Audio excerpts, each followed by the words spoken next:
ব্যয় কাটছাটে আটকে আছে এমআরটি লাইন 1-এর কাজ। প্রকল্প ব্যয় থেকে ঠিকাদারের খরচ প্রায় দ্বিগুণ।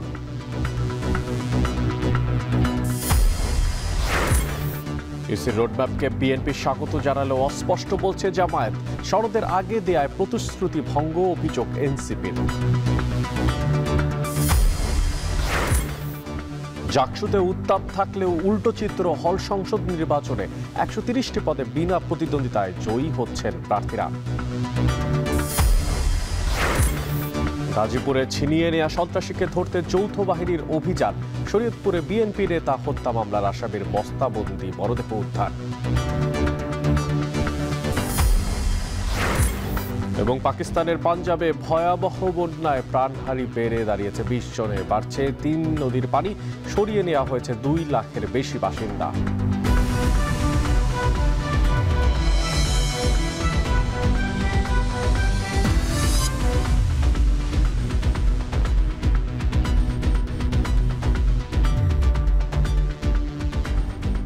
সবাইকে স্বাগত জানাচ্ছি এখন বাণিজ্যে।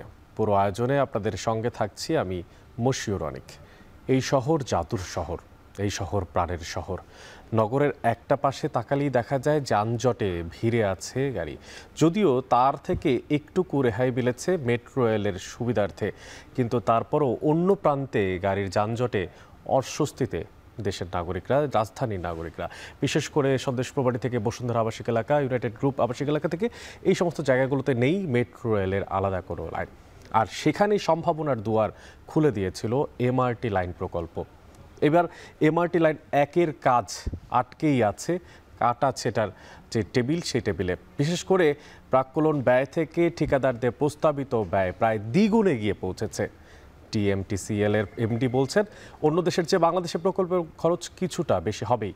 এই প্রকল্পে প্যাকেজ 3-এর ঝুঁকি আর বাড়তি অর্থ ব্যয় দরপত্র জমা দেয়নি কোনো পূর্ব অভিজ্ঞতা সম্পন্ন ঠিকাদারি প্রতিষ্ঠান, সে নিয়েও রয়েছে বেশ কিছুটা শঙ্কা।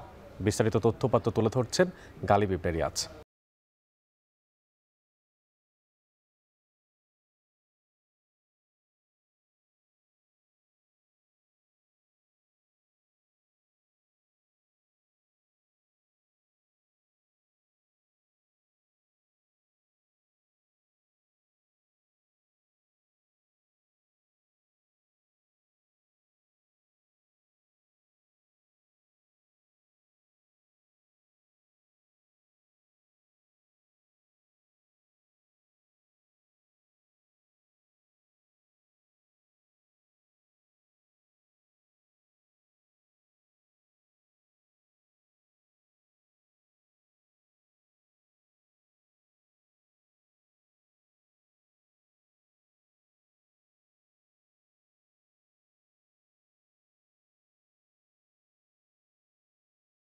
অন্য দেশের তুলনায় বেশি হবেই, বিকজ আমাদের দেশে এক্সপার্ট লোক আনতে হয় বিদেশ থেকে।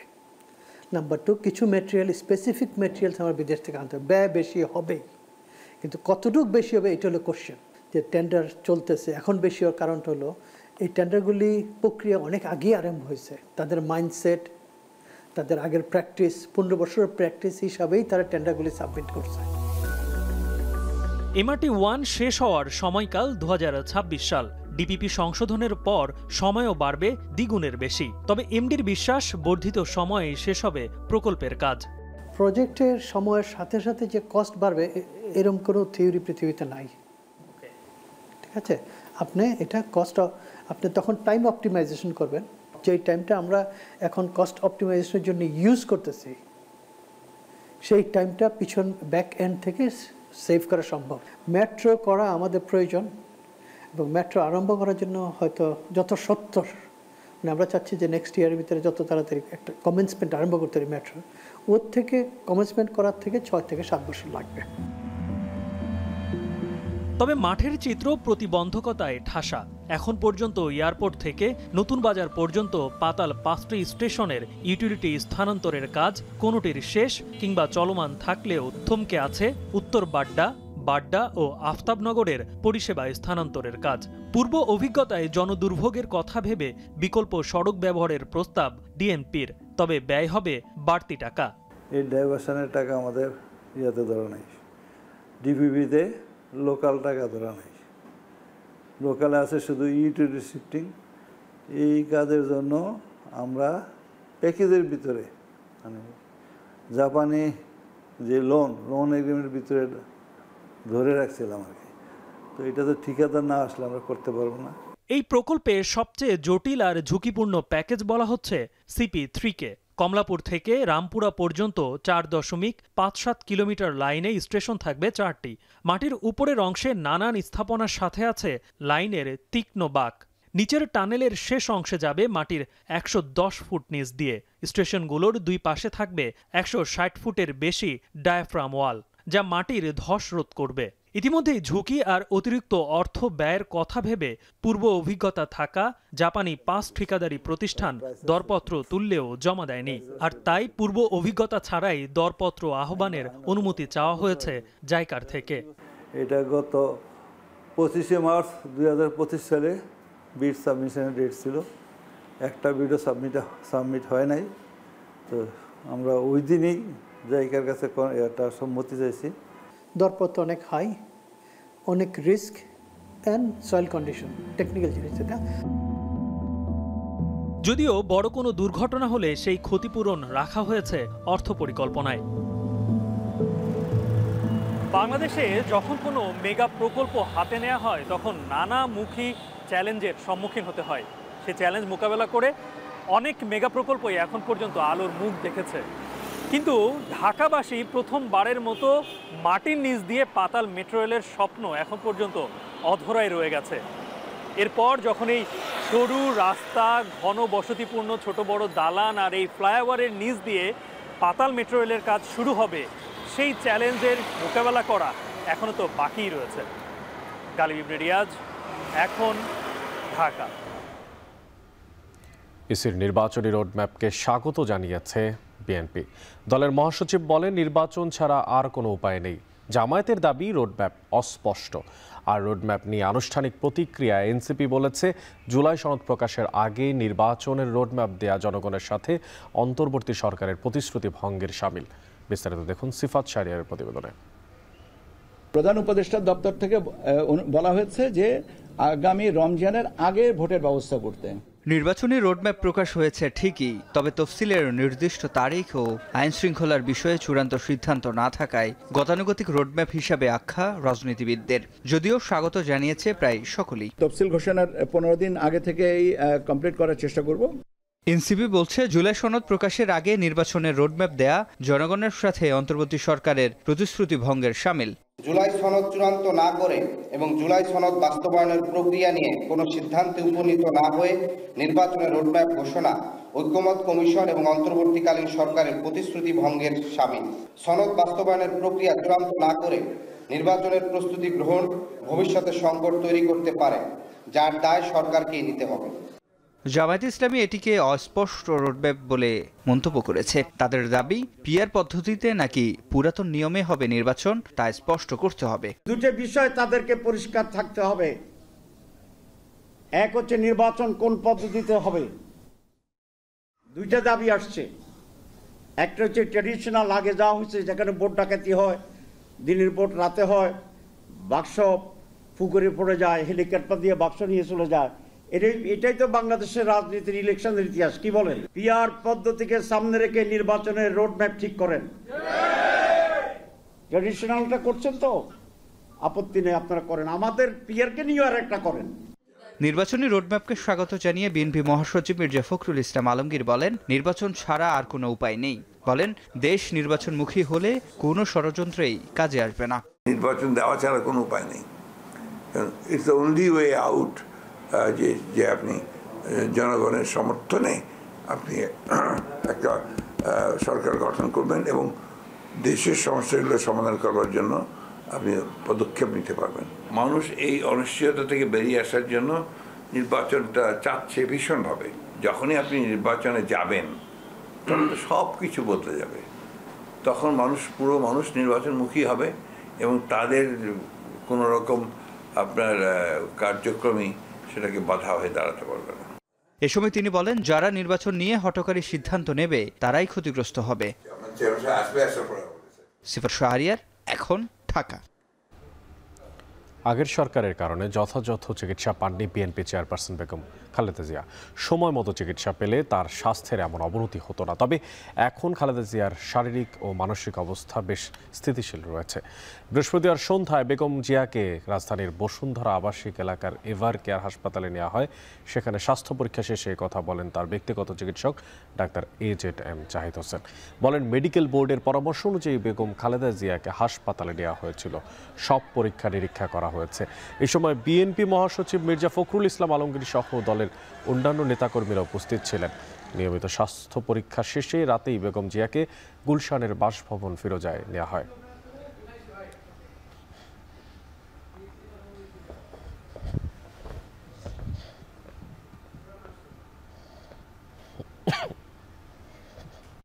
যখন উনি 2018-তে কারা অভ্যন্তরে গেলেন তখন উনি হেঁটে হেঁটে গিয়েছিলেন।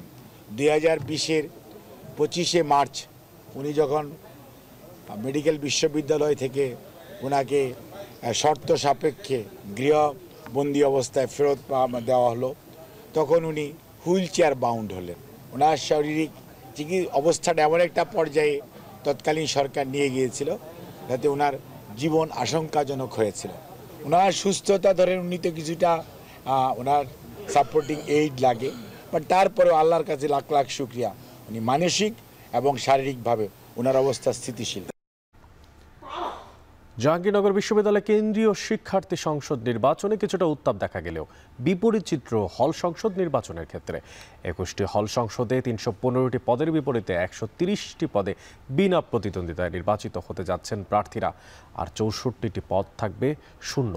এর মধ্যে কোরাম পূর্ণ না হওয়ায় অকার্যকর থাকতে পারে 13 নম্বর ছাত্রী হল সংসদ। এই বিমুখতা বিশ্ববিদ্যালয় ও জাতীয় রাজনীতিতে সংকট তৈরি করতে পারে বলে মনে করছেন সংশ্লিষ্টরা। হুমায়ুন কবিরের প্রতিবেদনে দেখবেন বিস্তারিত। 33 বছর পর জাকসু নির্বাচনের ডামাডোল জাহাঙ্গীরনগর বিশ্ববিদ্যালয় ক্যাম্পাসে। পাশাপাশি 21টি আবাসিক হলেও অনুষ্ঠিত হবে নির্বাচন। এসব হল সংসদে মোট 315টি পদ রয়েছে। এর মধ্যে 130টি পদে বিনা প্রতিদ্বন্দ্বিতায় নির্বাচিত হতে যাচ্ছেন প্রার্থীরা, আর 64টি পদে কেউই মনোনয়ন তোলেননি। জাকসু ও হল সংসদ নির্বাচনের খসড়া প্রার্থী তালিকা বিশ্লেষণ করে দেখা যায়, ছাত্রদের 11টি আবাসিক হলে 15টি করে মোট 165টি পদ আছে। এই 165 পদের মধ্যে 8টিতে কোনো প্রার্থী নেই এবং 61টি পদে একক প্রার্থী রয়েছে। মেয়েদের হলগুলোর চিত্র আরও করুন। 10টি আবাসিক হল সংসদের 150 পদের মধ্যে 56টিতে কোনো প্রার্থী নেই, আর 69টি পদে একজন করে প্রার্থী রয়েছেন। দীর্ঘদিন পর জাকসু নির্বাচন হওয়ায় এর গুরুত্ব বুঝে উঠতে না পারা, হল রাজনীতি মুক্ত রাখা ও সাইবার হেনস্থার কারণে আগ্রহ কম বলে মনে করছেন শিক্ষার্থীরা ভাবছেন এই যে জাকসুতে আসলেও তারা এক কোন দলের মধ্যে পড়ে যাবেন, রাজনৈতিক অপরাজনীতির শিকার হবেন, এজন্য তারা হল সংসদে তারা আগ্রহ দেখাচ্ছে না। আমরা আসলে মনে করি যে এই যে রাজনৈতিক সচেতনতা কমে যাওয়া কিংবা রাজনীতি আগ্রহ কমে যাওয়া, সেটা সামনের দিনে রাজনৈতিক বাংলাদেশের রাজনীতির জন্যই আসলে অনেক বেশি ক্ষতিকারক। হল সংসদে যে VPGS AGS এই পদগুলো প্রতিদ্বন্দ্বী হইলেও বাকি পদগুলোতে ওই রকমভাবে প্রতিদ্বন্দ্বিতা নাই। কারণ হচ্ছে যে সবাই মনে করতেছে যে এই 3টে পদে গেলেই হয়তো বা ক্ষমতা চর্চা করা যাবে, কিন্তু বাকি পদগুলোতে ওইরকমভাবে গুরুত্ব নেই। লেজুর ভিত্তিক রাজনীতির বাইরে শিক্ষার্থী সংসদের এই নির্বাচন বিমুখতার প্রভাব বিশ্ববিদ্যালয় ও জাতীয় রাজনীতিতে পড়তে পারে বলে শঙ্কা প্রার্থীদের। একই সাথে নারীদের জন্য নিরাপদ একটি পরিবেশ তৈরির দাবিও তাদের। এই রিসেন্ট টাইমে রাজনীতি নিয়ে যে নেগেটিভ ধারণাটা আসছে, আমরা যে জুলাই একটা বড় বিপ্লবের মাধ্যমে পার হয়ে আসলাম, তার আগে তো আমরা অনেক কিছু ফেস করছি। সো এই জন্য হচ্ছে আরও আশেপাশে মেয়েদের যে সিকিউরিটি বলেন বা আরও অন্য নিরাপত্তাজনিত যেসব কারণ আছে, ওইসব কারণেও মেয়েদের আগ্রহ একটু কম দেখা যায়। রাজনীতিতেও সংকট দেখা দিবে এবং এটার জন্য সেফ স্পেস তৈরি করা হচ্ছে না নারীদের জন্য। এটা করতে পারে একমাত্র বিভিন্ন রাজনৈতিক দলগুলোই। তারা কাদা ছোড়াছুড়ি না করে, তারা প্রতিহিংসা রাজনীতি না করে নারী শিক্ষার্থীদের জন্য নারী বান্ধব একটা স্পেস তৈরি করতে পারে বলে আমি মনে করছি। এদিকে 13 নম্বর ছাত্রী হলে 4টি পদের বিপরীতে 6 জন প্রার্থী হয়েছেন। হল সংসদের গঠনতন্ত্র অনুযায়ী সংসদের মিটিংয়ের জন্য কোরাম পূর্ণ করতে হলে 7 জন সদস্য প্রয়োজন। সেক্ষেত্রে এখানে 4 জন নির্বাচিত প্রতিনিধি এবং 2 জন শিক্ষক প্রতিনিধি মিলেও কোরাম পূর্ণ হবে না। ফলে অকার্যকর থাকার আশঙ্কা রয়েছে 13 নম্বর ছাত্রী হল সংসদের। বিষয়টি আলোচনার মাধ্যমে সমাধানের কথা জানিয়েছেন নির্বাচন কমিশন। যেখানে কোনো প্রকার প্রার্থীর ল্যাকিংস আছে সেটা পরবর্তীতে আমরা সিদ্ধান্ত গ্রহণ করব। বিশ্ববিদ্যালয় প্রশাসন এবং জাকসুর প্রেসিডেন্ট স্যারের নির্দেশনায় আমরা কাজ করব। আগামী 11 সেপ্টেম্বর অনুষ্ঠিত হতে যাচ্ছে 10ম জাকসু নির্বাচন। এবার মোট ভোটার 11,919 জন, এর মধ্যে ছাত্র 6,102 জন এবং ছাত্রী 5,817 জন। হুমায়ুন কবির, এখন সাভার। রাজধানীর বাজারে চড়া সবজির দাম, হাতে গোনা কয়েকটি সবজি মিলছে 100 টাকার নিচে। চট্টগ্রামে বৃষ্টির অজুহাত দেখিয়ে বাড়ানো হয়েছে সবজির দাম, তা এখনো পর্যন্ত কমানো হয়নি। পেঁয়াজ ও আদার দাম কিছুটা কমলেও হঠাৎ বাড়তি মসুর ডালের দাম। এদিকে ময়মনসিংহের চড়া মাছের বাজার আর এই বিষয়গুলো নিয়ে বিস্তারিত জানাতে রাজধানীর কাউরান বাজার থেকে সহকর্মী আতিক মেজবা লগ্ন, চট্টগ্রামের কর্ণফুলী বাজার থেকে যুক্ত আছেন ফয়সাল করিম এবং ময়মনসিংহের মেছুয়া বাজার থেকে যুক্ত আছেন ইমতিয়াজ আহমেদ। তবে শুরুতেই লগ্ন, আপনার কাছে চলে যেতে চাই কাউরান বাজারে। লগ্ন, জানাবেন যে আসলে এই যে সবজির দাম কেমন দেখতে পাচ্ছেন বাজারে, আর পাশাপাশি কাঁচামরিচের দাম কি আজকে কিছুটা কমেছে কিনা, কি তথ্য আছে আপনার কাছে? অনেক দেখুন, গত কয়েক সপ্তাহ ধরেই আসলে আমরা বাজারে আসছি এবং এখানে দেখছি যে বৃষ্টির একটা দোহাই দিয়ে কিন্তু স্বাভাবিকভাবে যে কাঁচা বাজারের দাম রয়েছে সেটি কিন্তু বেশি দেখানো হয়েছে এবং কাঁচা সবজি, বেশিরভাগ সবজি কিন্তু 100 টাকার উপরে, ক্ষেত্র বিশেষে 250 থেকে 300 টাকা পর্যন্ত কিন্তু এখানে দাম দেখানো হয়েছে। অর্থাৎ এই যে বেশিরভাগ যে সবজিগুলো রয়েছে তার দাম কিন্তু স্বাভাবিকভাবে বেশি দেখানো হলো। আজকে কিন্তু রাজধানীর কারওয়ান বাজারে এখানে রোদ আছে, বৃষ্টি নেই। গত কয়েকদিন ধরে আসলে পরিবহনের ক্ষেত্রে বৃষ্টির জন্য যে অপ্রতুলতা দেখানো হয় সেই অপ্রতুলতাও কিন্তু আজকে এখানে নেই। তারপরেও কিন্তু আমরা দেখছি বেশিরভাগ সবজির দামই অনেক বেশি। আমরা যদি বলি 100 টাকার নিচে শুধুমাত্র লাউ এবং ঢেঁড়স সহ বেশ কয়েকটি সবজি রয়েছে, বাকি অন্যান্য যে সবজিগুলো বেশিরভাগই কিন্তু 100 থেকে 120 টাকার মধ্যে এসে পৌঁছেছে। আমি যদি বলতে চাই যে গাজর বা টমেটো, স্বাভাবিকভাবে এর আগে বা মাসখানেক আগেও যে গাজর বা টমেটোর দাম ছিল 70 থেকে 80 টাকা, সেগুলো কিন্তু 150 থেকে 200 টাকা পর্যন্ত আজকেও বিক্রি হচ্ছে। আমি যদি বলতে চাই এর পাশাপাশি ঢেঁড়সের কথা, ঢেঁড়সের দাম 80 থেকে 90 টাকা হলে সেই ঢেঁড়সের দাম কিন্তু বেড়ে আজকের দাম এখন হচ্ছে 100 থেকে 110 টাকা। বেগুনের দাম স্বাভাবিকভাবে 80 থেকে 90 টাকার মধ্যে চড়া দামে হাঁকানো হচ্ছে, সেই বেগুন আবার কখনো কখনো 110 টাকা পর্যন্ত উঠে যাচ্ছে। গেল কয়েক সপ্তাহ ধরেই আমরা দেখেছি যে বৃষ্টির একটা দোহাই ছিল, থেমে থেমে বৃষ্টি ছিল। আজকে কিন্তু সেই বৃষ্টির সমস্যা এখানে নেই, এখানে কিন্তু পুনর্দস্তুর রোদ, তারপরেও এই জটিলতা তৈরি হয়েছে। আরেকটি প্রশ্ন আপনি আমাকে করেছিলেন স্বাভাবিকভাবে যে কাঁচা মরিচের দাম কেমন। কাঁচা মরিচের দামও কিন্তু আজকে অত্যাধিক, স্বাভাবিকভাবে 160 বা 170 টাকা পর্যন্ত হলেও আজকে কিন্তু 220 থেকে 280 টাকা পর্যন্ত এখানে খুচরা বাজারে কাঁচামরিচ বিক্রি হচ্ছে। আমরা ক্রেতাদের সাথে কথা বলেছি, ক্রেতারাও কিন্তু আমাদেরকে বিষয়টি স্পষ্ট করেছে, তারা বাজার মনিটরিংয়ের যে বিষয় রয়েছে সেটির দাবি জানিয়েছে। পাশাপাশি আমরা বিক্রেতাদের সাথেও কথা বলেছি, তারা বলছেন যে আসলে যেহেতু এখনো শীতকাল নয়, অর্থাৎ শীতকাল এখনো আসেনি, তাই সবজির একটা অপ্রতুলতা তৈরি হয়েছে এবং শীত আস্তে আস্তে হয়তো বা পরিবহনেও পর্যাপ্ততা চলে আসবে, সেক্ষেত্রে হয়তো বা দামটা অনেকটাই স্বাভাবিক হবে। তো অনেক এই ছিল কারওয়ান বাজার থেকে সর্বশেষ। অনেক এবার চট্টগ্রামের কর্ণফুলী বাজারের দিকে তাকাতে চাই, সেখানে আছেন আমাদের সাথে ফয়সাল করিম। ফয়সাল, বৃষ্টির অজুহাতে দাম বেড়েছিল, এখনও দাম কমেনি, তো জানতে চাই যে আসলে বাজার পরিস্থিতির কি অবস্থা সেখানে, এবং পাশাপাশি মসুর ডালের দাম শুনেছি বেশ কিছুটা বাড়তি, সে বিষয়ে বা বিস্তারিত তথ্য আপনার কাছে কি আছে?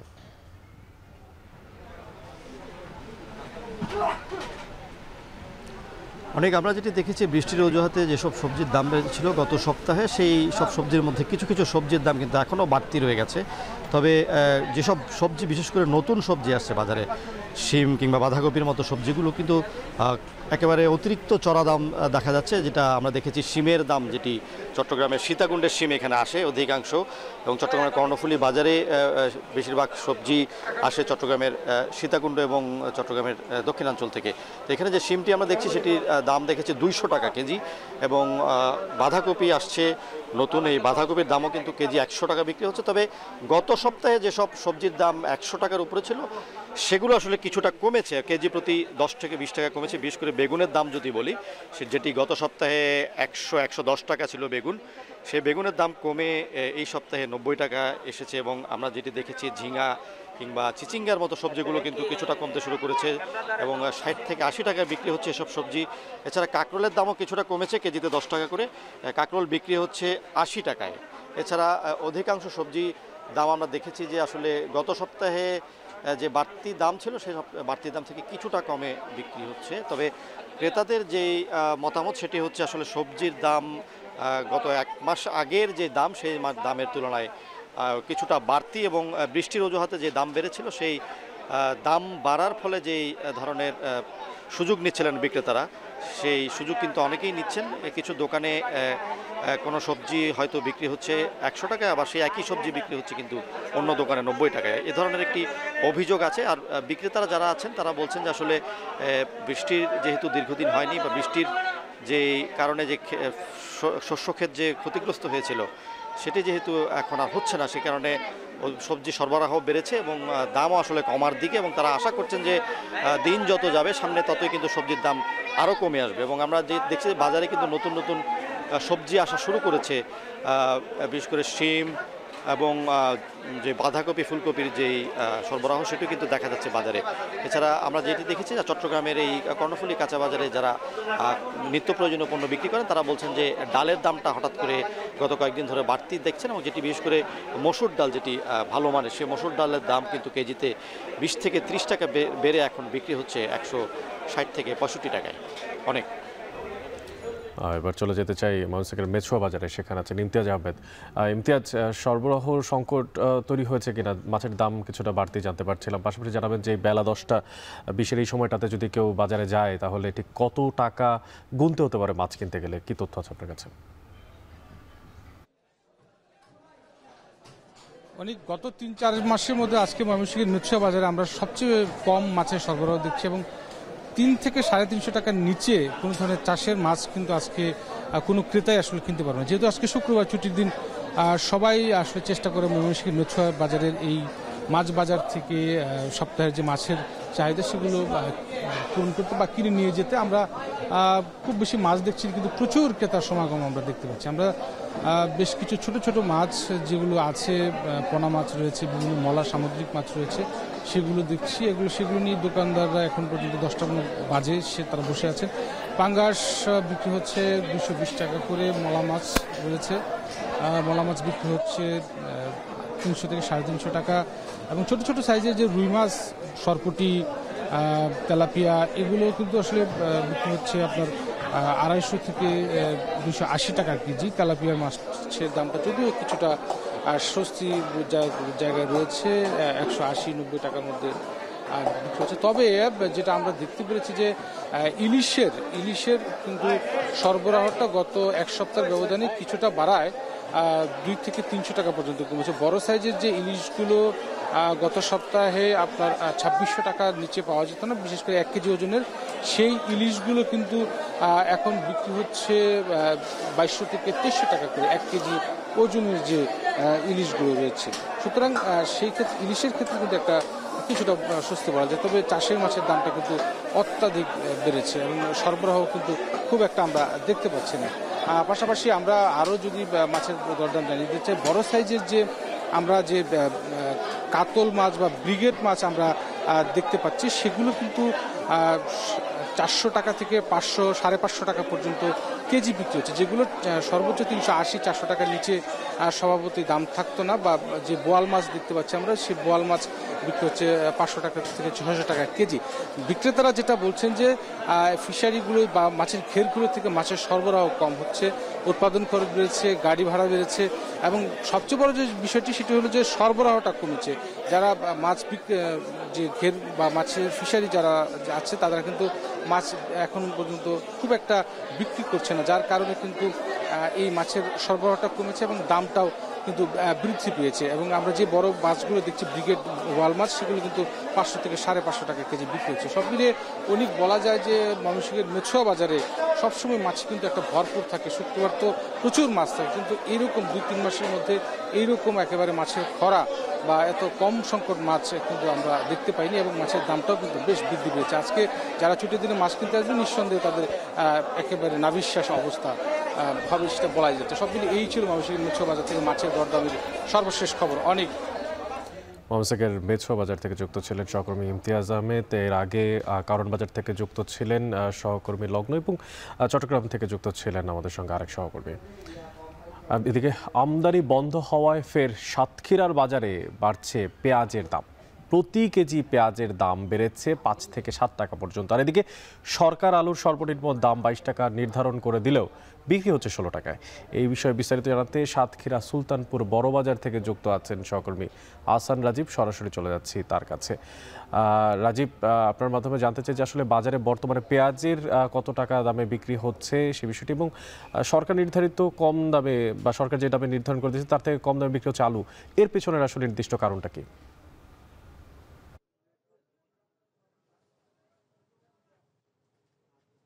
সাতক্ষীরা সুলতানপুর বড় বাজারে যে পাইকারি পেঁয়াজের যে বাজারটি রয়েছে, এই বাজারে আমরা এখন এসে যেটি দেখেছি, এখানে প্রতি কেজি পেঁয়াজ বিক্রি হচ্ছে, দেশি যে পেঁয়াজ রয়েছে সেটি পাইকারিতে বিক্রি হচ্ছে 70 টাকা কেজিতে। এছাড়া ভারতীয় যে পেঁয়াজ রয়েছে সেগুলো কিন্তু নাসিক এবং ইন্দোর সহ বিভিন্ন জাত অনুযায়ী পেঁয়াজ 62 টাকা থেকে 65 টাকা কেজিতে বিক্রি হচ্ছে, যেটি গেল এক সপ্তাহ আগে কিন্তু যখন ভারত থেকে পেঁয়াজ আমদানি হয়েছিল প্রথম 3 দিনে, সেখানে কিন্তু প্রায় 900 থেকে 950 মেট্রিক টন পেঁয়াজ কিন্তু সাতক্ষীরার আমদানি হয় ভোমরা স্থলবন্দর দিয়ে।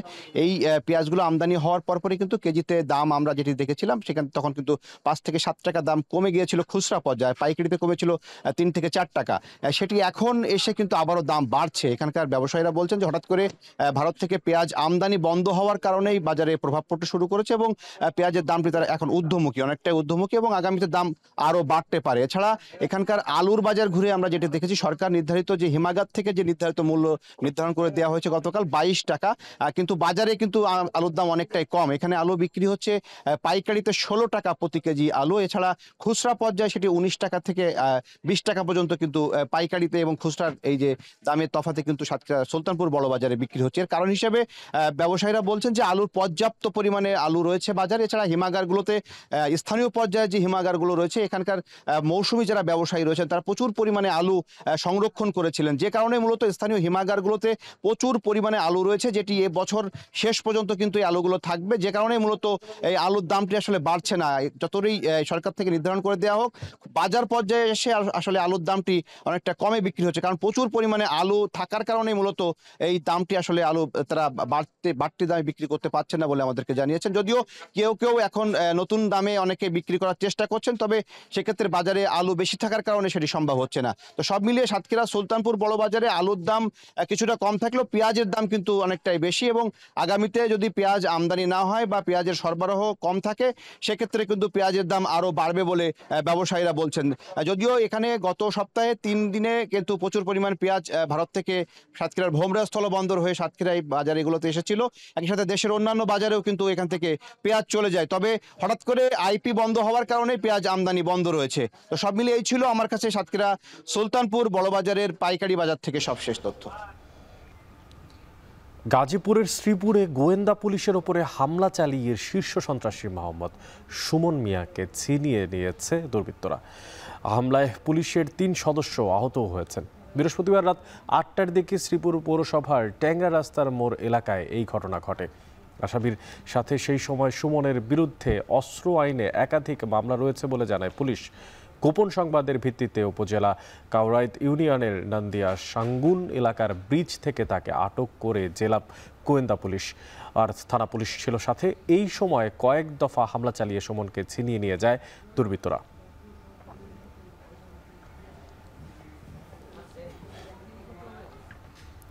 শরীয়তপুরের জাজিরায় মসজিদ কমিটি নিয়ে দ্বন্দ্বের জেরে বিএনপি নেতা খবির সর্দার হত্যার একদিনের মাথায় ওই এলাকার আসামি আলমাজ সর্দারের বস্তাবন্দি মরদেহ উদ্ধার করেছে পুলিশ। বৃহস্পতিবার রাত 11:30টার দিকে বড়কান্দি ইউনিয়নের উমরদি মাতবরকান্দি এলাকা থেকে তার মরদেহ উদ্ধার করা হয়। পুলিশ জানায় একটি পরিত্যক্ত বাড়ির পাশ থেকে পচা গন্ধ বেরোতে থাকে। পরে স্থানীয়রা মাটি খুঁড়ে বস্তাবন্দি মরদেহ দেখতে পায়। খবর পেয়ে পুলিশ ঘটনাস্থলে গিয়ে মরদেহ উদ্ধার করে ময়নাতদন্তের জন্য শরীয়তপুর সদর হাসপাতাল মর্গে পাঠায়। একই ঘটনায় পরপর 2 দিনে 2টি হত্যাকাণ্ডের ঘটনায় এলাকা জুড়ে আতঙ্ক ছড়িয়ে পড়েছে। এর আগে গত বুধবার রাতে মসজিদ কমিটি নিয়ে দ্বন্দ্বের জেরে খবির সর্দার নামে ওই বিএনপি নেতাকে ছুরিকাঘাতে হত্যার অভিযোগ ওঠে আলমাসের বিরুদ্ধে। পরে ওই ঘটনায় নিহতের ভাই বাদী হয়ে আলমাস সহ 20 জনের নাম উল্লেখ করে জাজিরা থানায় মামলা করেন।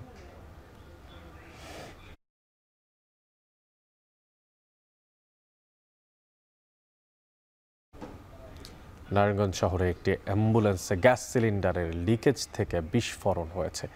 এ ঘটনায় অ্যাম্বুলেন্সের চালক দগ্ধ হয়েছেন। তাকে রাজধানীর জাতীয় বার্ন ও প্লাস্টিক সার্জারি ইনস্টিটিউটে পাঠানো হয়েছে। বৃহস্পতিবার রাতে নারায়ণগঞ্জ জেনারেল হাসপাতালের জরুরি বিভাগের গেটের সামনে এই দুর্ঘটনা ঘটে। খবর পেয়ে ফায়ার সার্ভিসের 2টি ইউনিট গিয়ে আগুন নেভায়। ফায়ার সার্ভিসের কর্মকর্তারা জানায়, অ্যাম্বুলেন্সটি রোগী নিয়ে ঢাকায় যাওয়ার প্রস্তুতি নিচ্ছিল। রোগী ও নবজাতককে গাড়িতে তোলার আগ মুহূর্তে চালক ইঞ্জিন চালু করলে বিকট শব্দে সিলিন্ডার বিস্ফোরিত হয় এবং আগুন ধরে যায়। এই সময় রোগী ও স্বজনদের মধ্যে আতঙ্ক ছড়িয়ে পড়ে। খবর পেয়ে ফায়ার স্টেশনের 2টি ইউনিট গিয়ে আগুন নেভায়। ততক্ষণে পুড়ে যায় অ্যাম্বুলেন্সটি।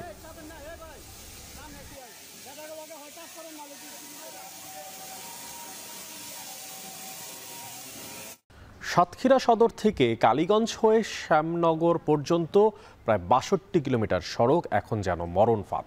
দীর্ঘদিন হয়নি কোনো সংস্কার, অধিকাংশ স্থানে ছোট বড় খানাখন্দ।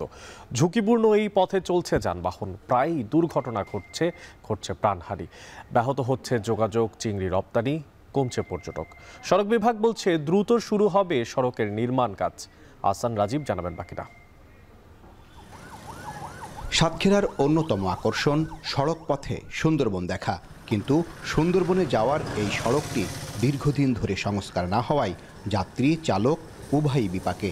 জেলা শহর থেকে দেভাটা, কালীগঞ্জ ও শ্যামনগর যাওয়ারও একমাত্র সড়ক এটি। গেল এক দশকে এই সড়কে ছোটখাটো গর্ত মেরামত ছাড়া বড় কোনো সংস্কার হয়নি, যে কারণে সড়কের গর্তগুলো আরও বড় হয়েছে, যা পরিণত হয়েছে মরণ ফাঁদে। প্রতিদিনই ঘটছে দুর্ঘটনা, ভোগান্তির শিকার কয়েক লাখ মানুষ। আমাদের এই রাস্তার জনপদ এত ভোগান্তি হয়ে দাঁড়িয়েছে, এমনকি কিছুদিন আগেও আমি যে স্থানটায় দাঁড়িয়েছি এখান থেকে 2 জন মানুষের রোড অ্যাক্সিডেন্টে মারা গিয়েছে। এই রাস্তার কোনো কাজই করেনি, এখন পর্যন্ত পুটিং করতেছে, রাস্তার পুটিং করতেছে। কেন এখন পুটিং হবে কি জানি? কাজ হবে রোডে, 4 লেন রাস্তা করা দরকার। আমরা এই রাস্তায় চলতে পারি না, এই রাস্তায় চলতে গেলে আমাদের খুবই অসুবিধা হচ্ছে। উপকূলের এই অঞ্চলের চিংড়ি ও বিভিন্ন মাছ সময়মতো ঢাকা সহ দেশের বিভিন্ন অঞ্চলে পৌঁছাতে বেগ পোহাতে হচ্ছে। ভাঙা সড়কের কারণে আগ্রহ হারাচ্ছেন পর্যটকরাও। নেতিবাচক প্রভাব পড়েছে স্থানীয় ব্যবসা ও পর্যটন খাতেও।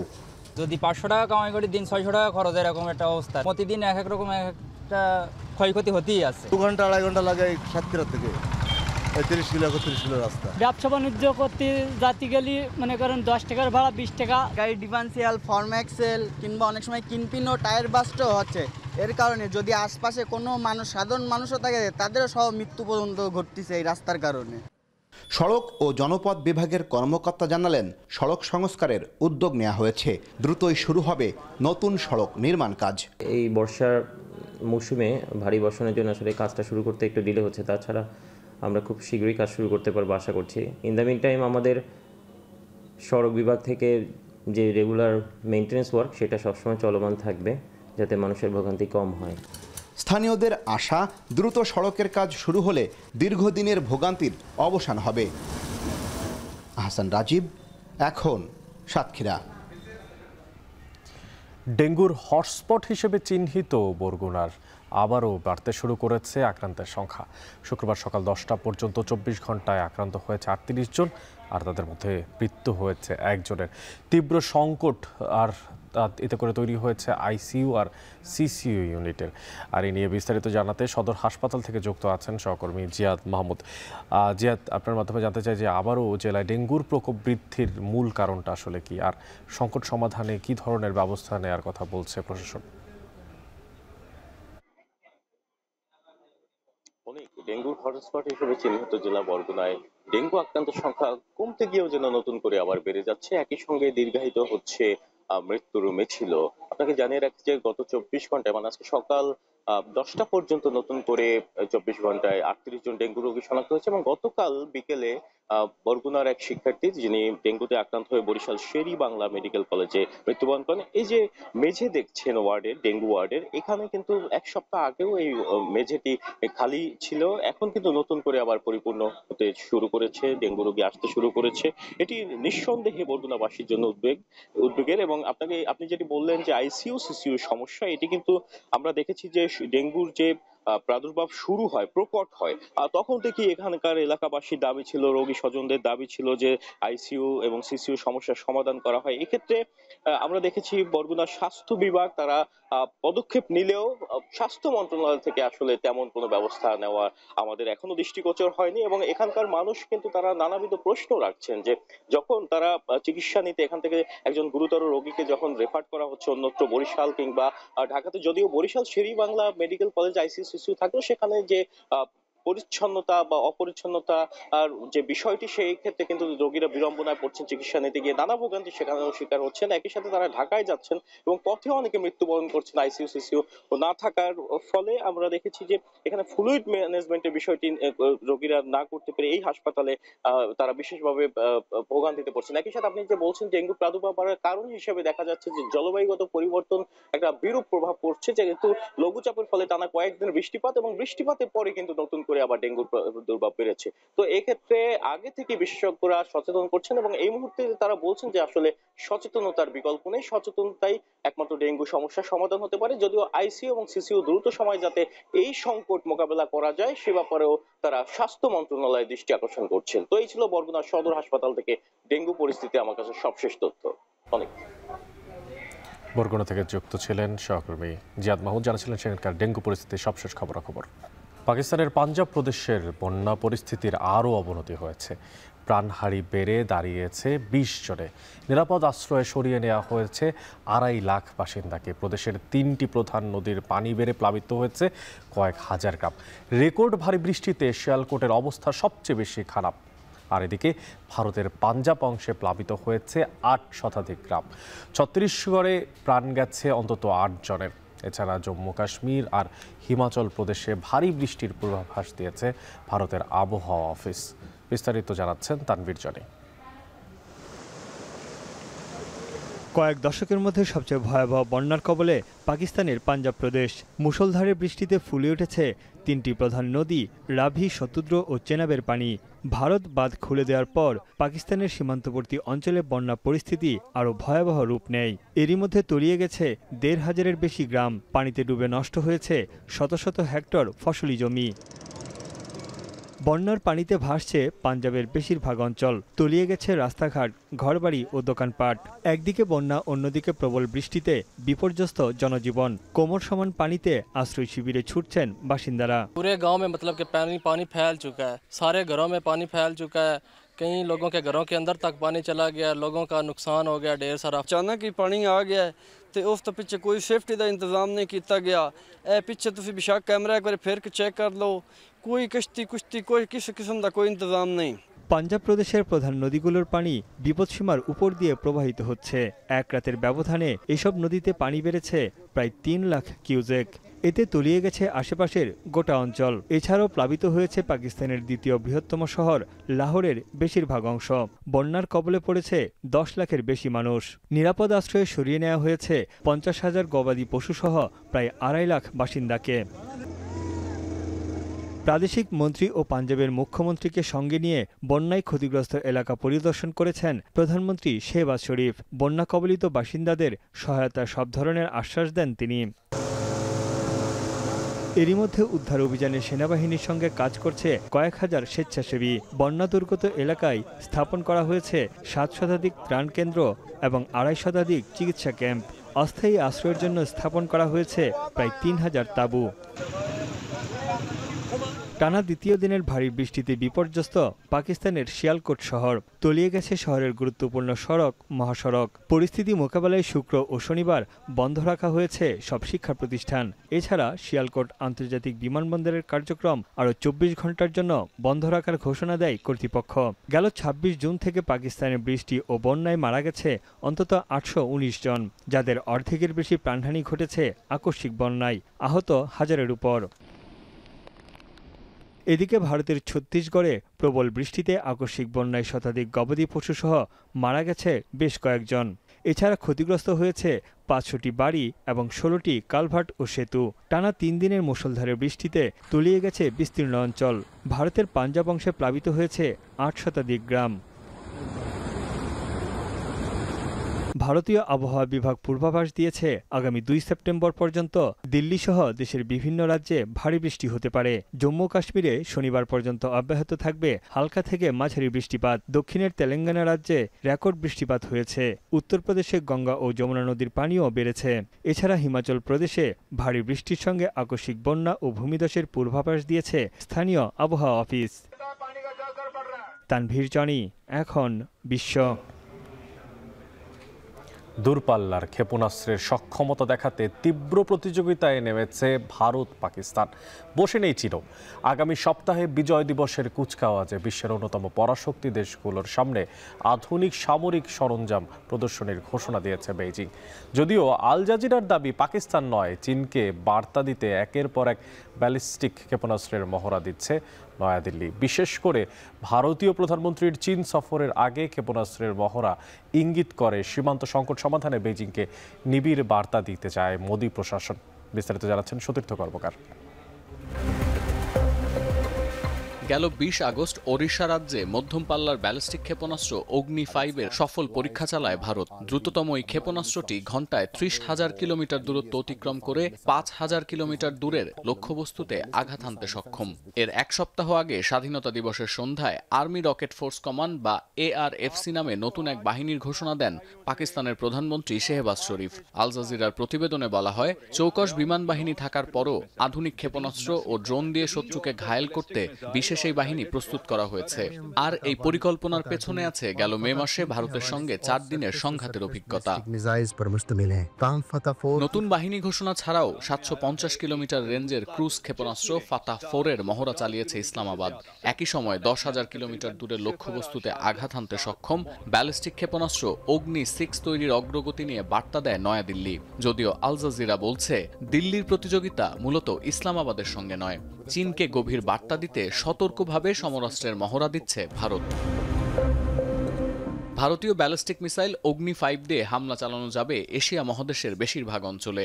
চীনের উত্তরাঞ্চলও আছে সে তালিকায়। 2012 থেকে এখন পর্যন্ত মোট 12 বার অগ্নি 5-এর মহড়া চালিয়েছে ভারত। গেল মার্চের পর সবশেষ মহড়া হলো 20 আগস্ট। বিশ্লেষকরা বলছেন, এখানে সবচেয়ে গুরুত্বপূর্ণ মোদির চীন সফরের আগে ভারতের ক্ষেপণাস্ত্র মহড়ার তোড়জোড়। সাংহাই কর্পোরেশন অর্গানাইজেশন বা SCO সামিটে অংশ নিতে 7 বছর পর চীন সফরে যাচ্ছেন ভারতীয় প্রধানমন্ত্রী। 31 আগস্ট চীনা প্রেসিডেন্টের সঙ্গে বসবেন দ্বিপক্ষীয় বৈঠকে। বিশ্লেষকরা মনে করেন, সীমান্ত উত্তেজনার মধ্যেও পাল্টাতে পারে নয়াদিল্লি বেইজিং সম্পর্কের রসায়ন। তবে এখানেও সক্ষমতার সব ট্রাম্প কার্ড হাতে নিয়েই আলোচনায় বসতে হবে দুই দেশের রাষ্ট্রপ্রধানকে। আল জাজিরার প্রতিবেদনে বলা হচ্ছে, মস্কো থেকে তেল ও সমরাস্ত্র কেনার দায়ে মার্কিন শুল্কের বোঝা বইতে হলেও আঞ্চলিক রাজনীতিতে নয়াদিল্লির প্রধান প্রতিপক্ষ চীন।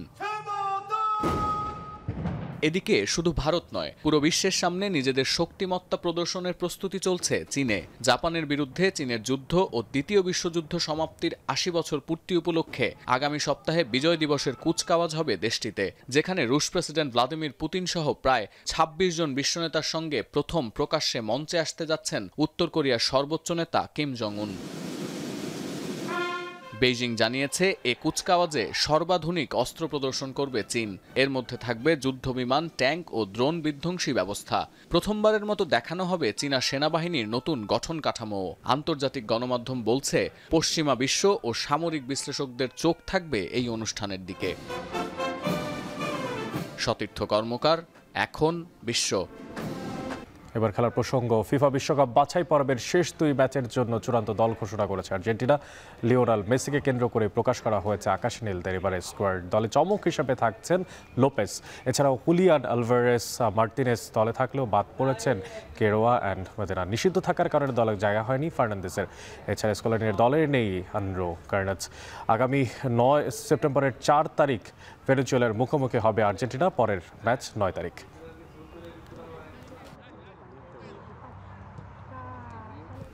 শেষ করছি এখন বাণিজ্য, তবে যাওয়ার আগে শিরোনামগুলো জানিয়ে দিচ্ছি আরও একবার। ব্যয় কাটছাটে আটকে আছে এমআরটি লাইট 1-এর কাজ। প্রাক্কলন ব্যয় থেকে ঠিকাদারের খরচ প্রায় দ্বিগুণ।